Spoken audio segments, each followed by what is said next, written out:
These things are measurable, just not in the short term. Yeah, I was going to ask, because when you talk about making this a movement, which is really exciting to think that there's this crusader out there who is incredibly effective at communicating this stuff and getting people excited about it and actually taking things from the ephemeral and making it very tangible. Do you think that's a question you're going to have to answer at some point? Like to show people how we measure? Metrics are fine.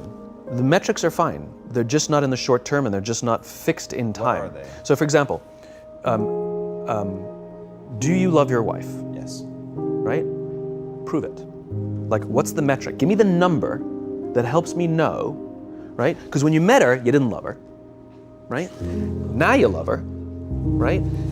Tell me the day the love happened. It's an impossible question, right? But it's not that it doesn't exist, it's that it's much easier to prove over time, right? So all leadership is the same thing. It's about transitions. So if you were to go to the gym, right? It's like exercise, right? If you go to the gym and you work out and you come back and you look in the mirror, you will see nothing. And if you go to the gym the next day and you come back and you look in the mirror, you will see nothing, right? So clearly there's no results, can't be measured, it must not be effective. So we quit, right? Or if you fundamentally believe that this is the right course of action and you stick with it, like in a relationship, I bought her flowers and I wished her happy birthday, and she doesn't love me. Clearly I'll give up. You know, that's not what happens. If you believe there's something there, you commit yourself to an act of service. You commit yourself to the regime, the exercise. You can screw it up. You can eat chocolate cake one day. You can skip a day or two. You know, it allows for that. But if you stick with it consistently, I'm not exactly sure what day, but I know you'll start getting into shape. I know it. And the same with the relationship. It's not about the events. It's not about intensity. It's about consistency, right? You go to the dentist twice a year, your teeth will fall out. You have to brush your teeth every day for 2 minutes. What does brushing your teeth twice a day for 2 minutes do? Nothing. Unless you do it every day, twice a day for 2 minutes. Right? It's the consistency. Going to the gym for 9 hours does not get you into shape. Working out every day for 20 minutes gets you into shape. So the problem is we treat leadership with intensity. We have a 2-day offsite, we invite a bunch of speakers, we give everybody a certificate, you're a leader, right? Those things are like going to the dentist. They're very important, they're good for reminding us or getting us back on track, learning new lessons, but it's the daily practice of all the monotonous, little, boring things like brushing your teeth that matter the most. She didn't fall in love with you because you remembered her birthday and bought her flowers on Valentine's Day. She fell in love with you because when you woke up in the morning, you said good morning to her before you checked your phone.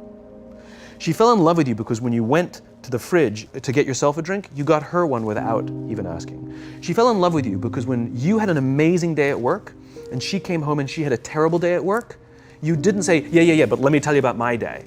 You sat and listened to her awful day and you didn't say a thing about your amazing day. This is why she fell in love with you.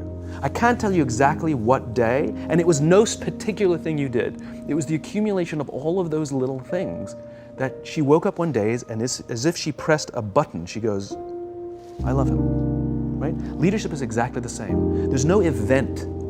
There's no thing I can tell you you have to do that your people will trust you. It just doesn't work that way. It's an accumulation of lots and lots of little things that anyone by themselves is innocuous and useless. Literally, pointless by themselves. People will look at little things that are good leadership practices and say, that won't work, and you're absolutely right.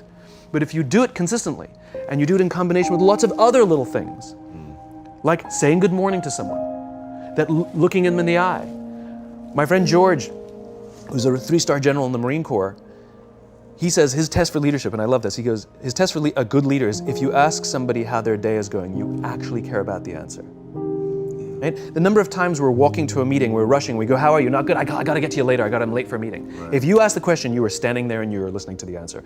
It's those little innocuous things that you do over and over and over and over that people will say, I love my job. Not I like my job.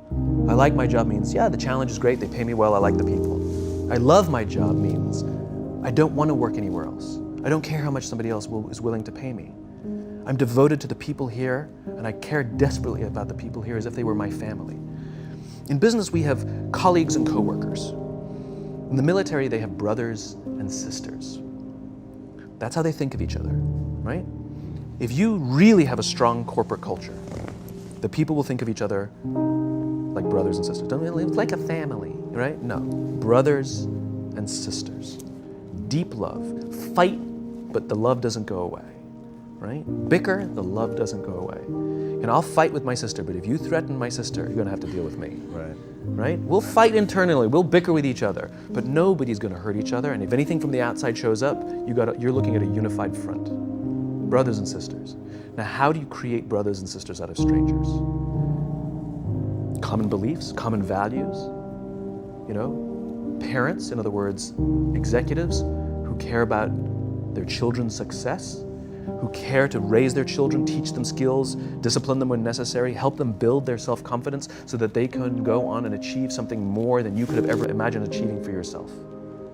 That's leadership, an absolute love and devotion for the people who've committed their lives to this enterprise.